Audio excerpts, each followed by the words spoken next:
Co-President Nigel Farage, Freedom and Democracy. Mr. Chairman, thank you. I've often asked myself the question, why would a successful country that's enjoyed 1,000 years of independence give up its right of self-government to the unelected non-entities that we see sitting before us this morning? And the answer that comes back from the Foreign Office and the great of the good is that we must have influence in Europe. We must have a seat at the top table and we can change things. And we've done our best to prove what good Europeans we are. We go on paying you £50 million a day. We've helped the Euro bailout fund, even though we didn't join the currency, thank goodness. We've given you 80% of the fish stocks that swim in our waters. Your fleets can come and take that from us. And we've applied every directive you've given us absolutely to the letter, all of it to gain influence. In fact, Nick Clegg is so deluded he still thinks we can take the lead in Europe.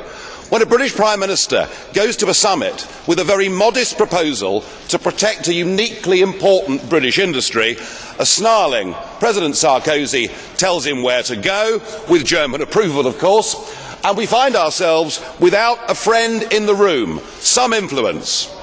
Well, you've decided to head off on the Titanic towards economic and democratic disaster, and we're now in a lifeboat outside the Titanic, but we're threatened by a bow wave that is going to come and engulf us if we're not careful, and it's retribution, and we've heard the language of retribution this morning. Financial markets legislation is going to be imposed upon Britain and we will have no influence whatsoever over any of it. Something changed though on Friday.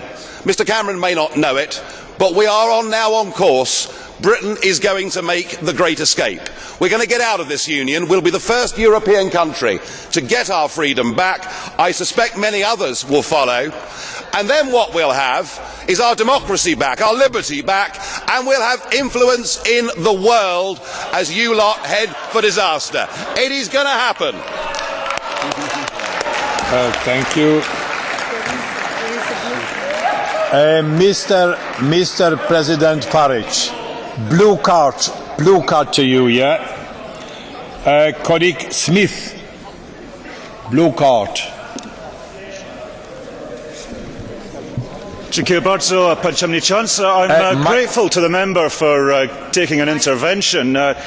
Given that the very selfish actions of Prime Minister David Cameron in uniquely achieving nothing for the 1 square mile of the 86,000 square miles of the United Kingdom, has achieved nothing but actually undermined the 26 other member states trying to solve this crisis.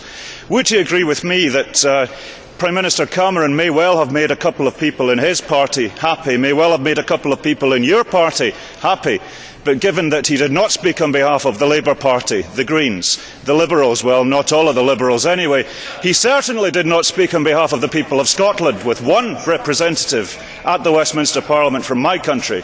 He certainly did not speak on behalf of the aspirations of the Scottish Parliament. Would he agree with me that if you do achieve your aim, which he has facilitated, that the United Kingdom does leave this place, that the people of Scotland would do considerably better representing ourselves, free from London rule, as part of this family of nations, as a constructive partner? Could you ask you, yeah? I have to say that's a very difficult question to answer because there were half a dozen of them thrown in there. But David Cameron did what he had to do. He was forced into an impossible position. But you're right. He's gained no concessions whatsoever, and he's actually left the United Kingdom now even more vulnerable than it was before. We're in a permanent voting minority.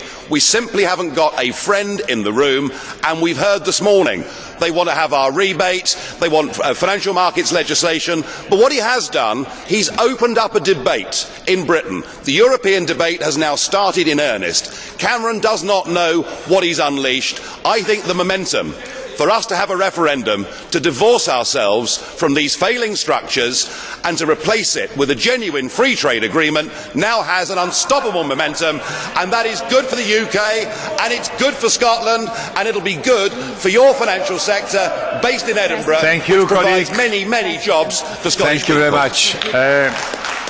The next speaker,